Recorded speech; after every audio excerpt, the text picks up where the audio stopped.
Brighton racing car. It will be car number 89 from Berlin, Mark Alkus. Car number 09 will be Cassandra Cole, our Westbrook, Connecticut, at Naprico machine. We welcome her back.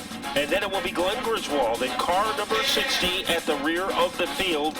So that is the way we expect them to line up.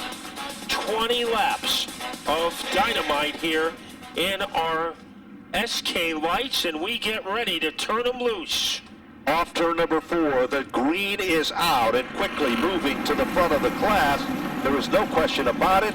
It is car number 79 for Robert Bloxham. But the challenge is already on, and here comes the number 14 machine of Stephen Chapman. Started 7th on the grid. Down low, car number 22, Prucker is in trouble. He mows the grass off turn number 4, goes spinning like a top to the inside of the racetrack. Is it going to bring out a caution? No, Prucker continues to pull away, and we still remain under green, Matt. Mikey Flynn has moved into second. Well, a guy who had a pretty good view of that is in our ride car. That is Jess Roller alongside Bob Potter. He's at the rear of the field, and up at the front, that is Robert Bloxham in the Bob's Painting, number 79, as he is holding off Nathan Pitko for the top spot. Keep your eyes on that guy. He's already moved into content among the top 5 cars. He works his magic on the inside, Pitco to the outside, and Brian Narducci is coming to the front of the field like the old hot knife through butter. There's no question about it. He is making here some noise in the outside lane.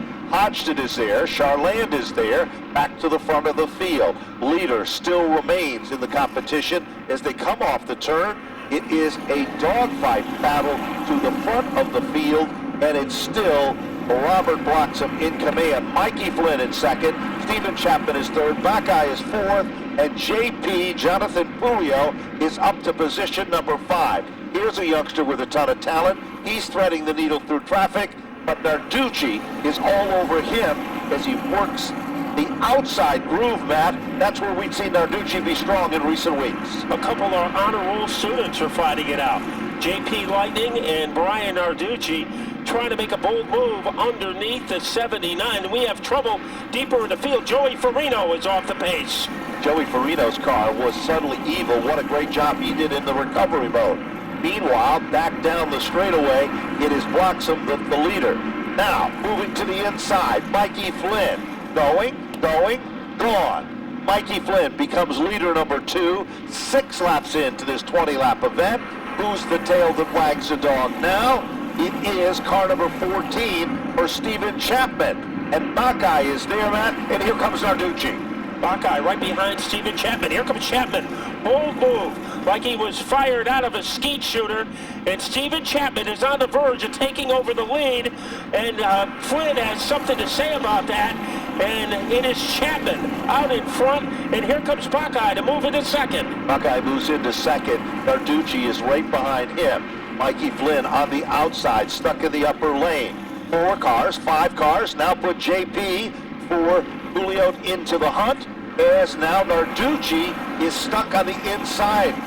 This time, 9 circuits up, all of a sudden JP gets crossed up, Matt. He loses some valuable ground. Here comes Narducci. He's on the podium now, and Narducci isn't done yet. Like lava out of a volcano, he gets by Flynn. Now he's attacking the back bumper of the Mark Buckeye car. Stephen Chapman looking for his first ever win in a modified at Stafford Speedway, but here comes Buckeye. Slingshot move down low as Buckeye is 1/4 of the way there, but he can't get any farther as Chapman holds him off. Chapman does a good job of holding off. Meanwhile, here comes Narducci. Down low on the inside, he forces Buckeye up the hill. They come off the turn. That works to the advantage of Chapman. Chapman still in command. Meanwhile, look at Hodgson, the point leader. He's coming into the top 5.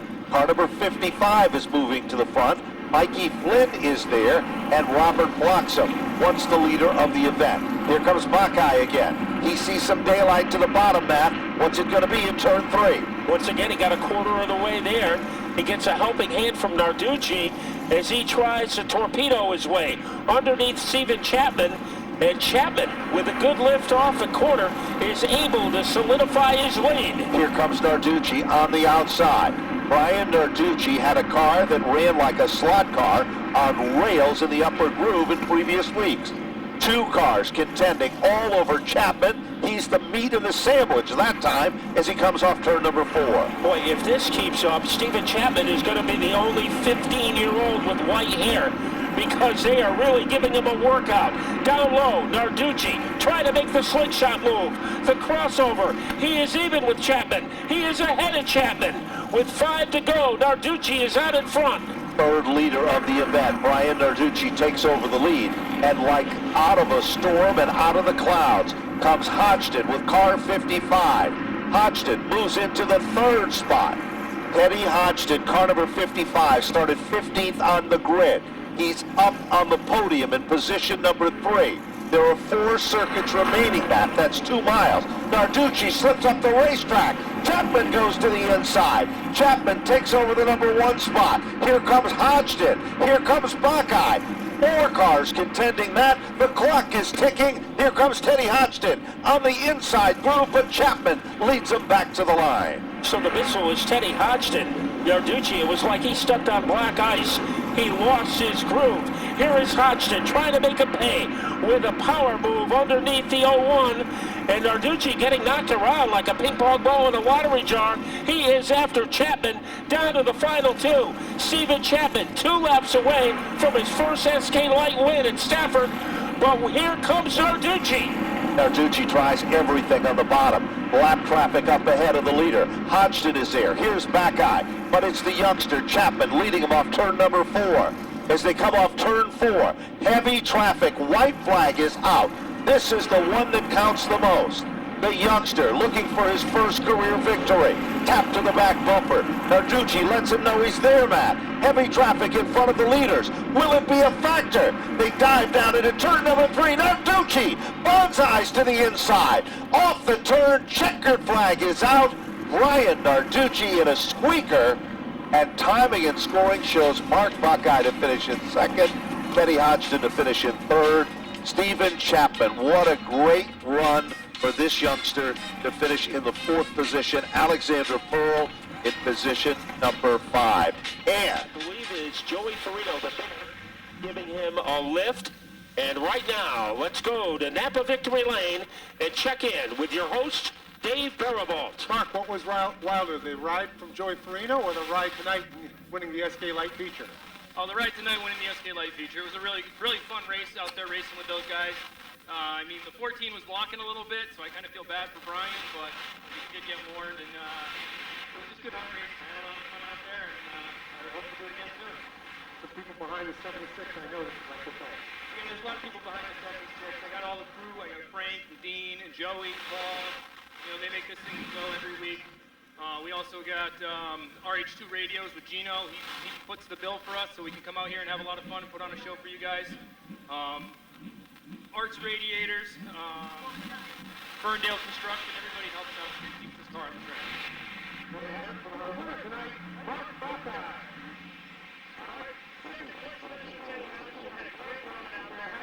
After a good second place finish, you gonna take it to first place anytime soon? Oh yeah, car was really fast today. Just started deep in the field and got mixed up in a little, in the middle of the pack there. But the car was extremely fast. We caught up to every single car really quickly. I just needed more time, and I would have made my way to victory lane here. But I just got to thank everybody that helps on the car. Monterey Fuel, State Cutters, Nest Auto, Simpson Race Products, all the guys that work at the shop, my dad, Pete, Trent, Robert, Bob. And I got to dedicate this second place to my late Uncle Dale. He passed away last week, so I just got to say I miss you, buddy. Great second place run for Teddy Hodgson. Congratulations on that. Stephen Chapman took it through the dirt last week, and now he's up here, third place finish. How is that? How do you make such a big jump from last week to this week? I don't know. I knew that I had to win. I tried my hardest. I had to win this, which obviously it fell short. But I mean, he did it to me at Thompson. He did it to me here, so I had to get it back. So there's no reason he had to do it here. It's racing. All right, third place finish with Chapman. Who do you have to thank for that? My mom, my dad, Brian for setting up the car, Critical Signs, K&W, Chapman Apartment Homes, BSR, Competitive Edge, Coatings, Jim, Jimmy, Robbie, Rick, and everybody that helps me. A great third place finish here for Steven Chapman, 16 years old and in victory lane here, third place. How's it going up there in the booth, guys?